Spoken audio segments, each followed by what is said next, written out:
World in peril.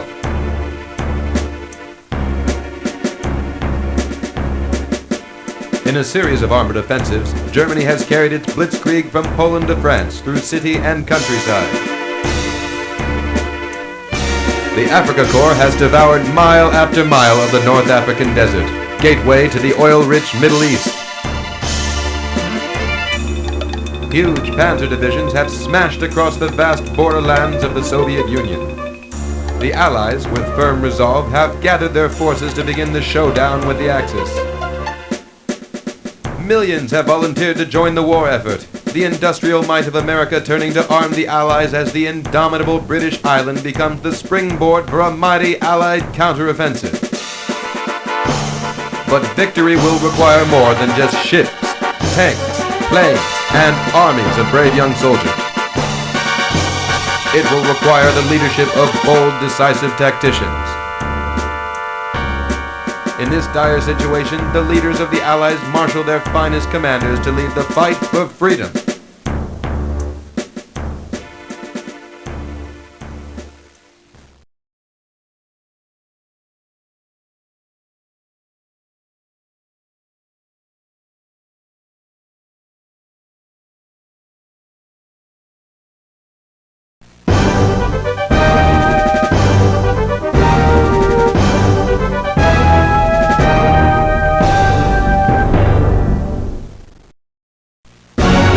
Allies on the march.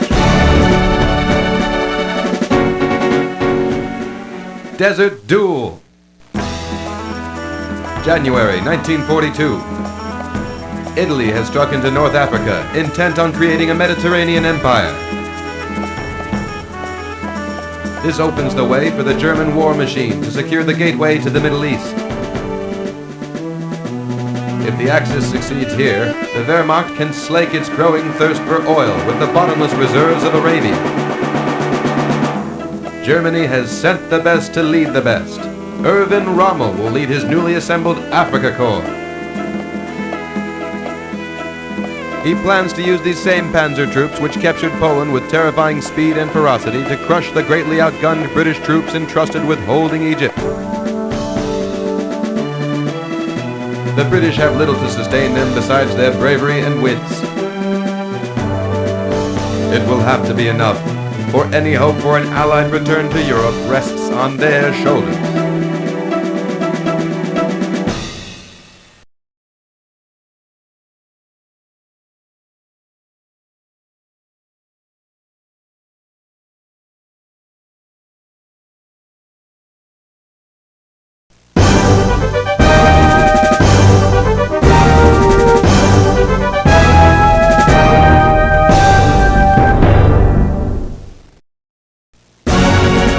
Allies on the march.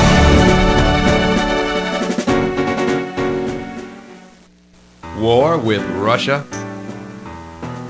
November 1940. Most of Europe has fallen to the German blitzkrieg, and Britain stands as Germany's last major opponent, suffering under the aerial bombardment of her cities.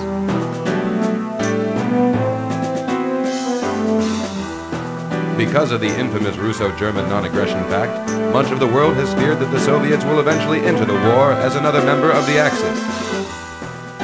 But in the face of boundless German ambition for conquest, how long can the tenuous peace between these two military giants survive?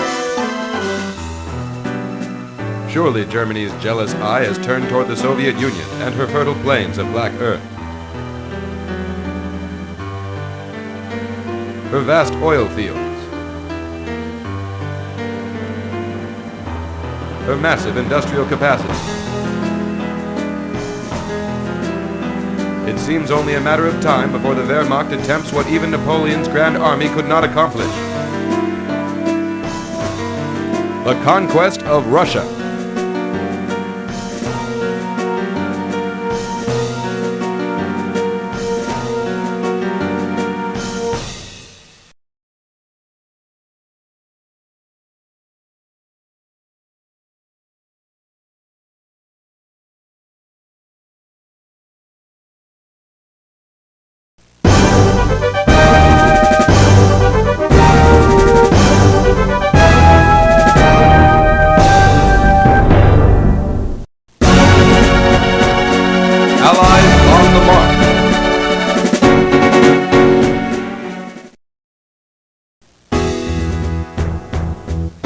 strike. November 1942. The unrelenting German army has established Fortress Europe, an enormous empire with daunting defenses. But the German war machine has stalled. In the Soviet Union, the indomitable Russian people exact a huge price from the invading Axis armies. In North Africa, heroic British troops have blocked the German drive for Middle Eastern oil. Across the Atlantic, America has joined the fight, giving the Allies a massive infusion of strength. The time has come to strike back.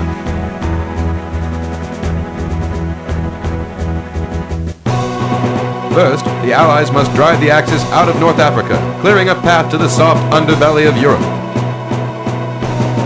Meanwhile, they are making preparations for a great northern hammer blow. Thus, the Axis will face a two-pronged counter-offensive. First, the Allies must capture North Africa and strike up into Italy. Then, 1 million men may storm the battlements of Fortress Europe. From these beachheads, the Allies will have to take back Europe, city by city, town by town, until the war is won.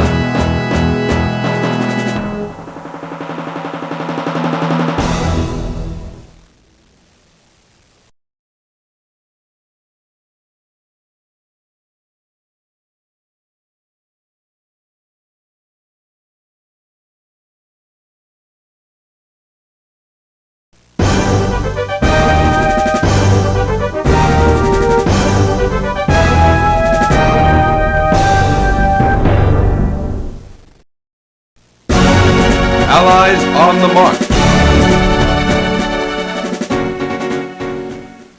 Rommel defeated.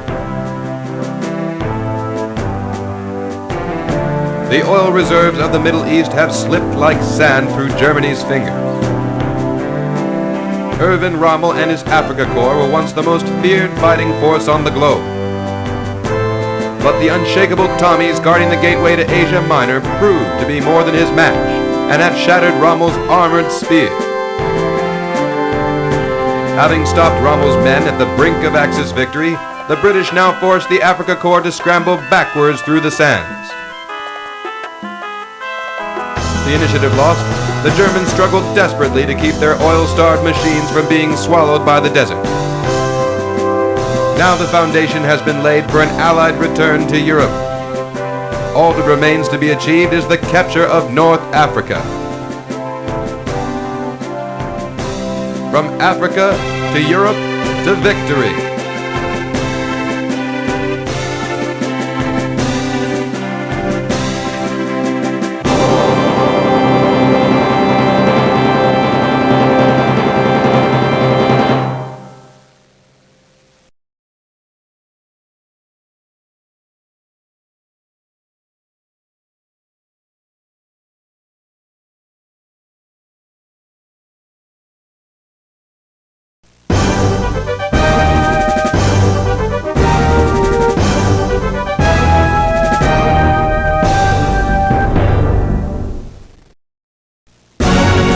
Allies on the march. Berlin falls to Red Army. After more than 2,000 days of war, Allied victory has won peace for Europe. Squeezed by Allied forces on two fronts and devastated by the legendary Russian winter, the Axis has succumbed to exhaustion.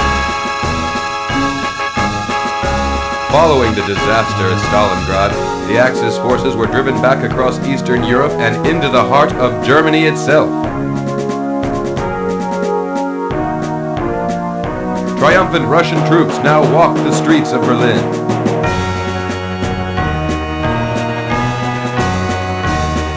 Soviet leaders now boast about the impregnable new Soviet border, safe from any attack for years to come.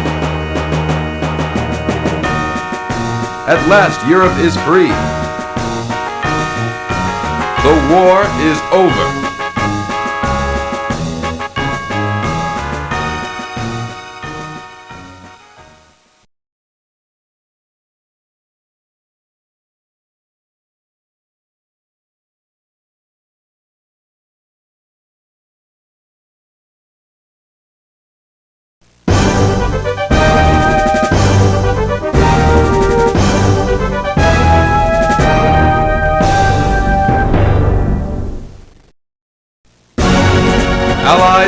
the march.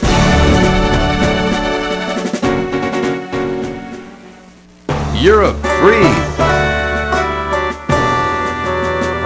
After more than 2,000 days of war, Allied victory has won peace for Europe.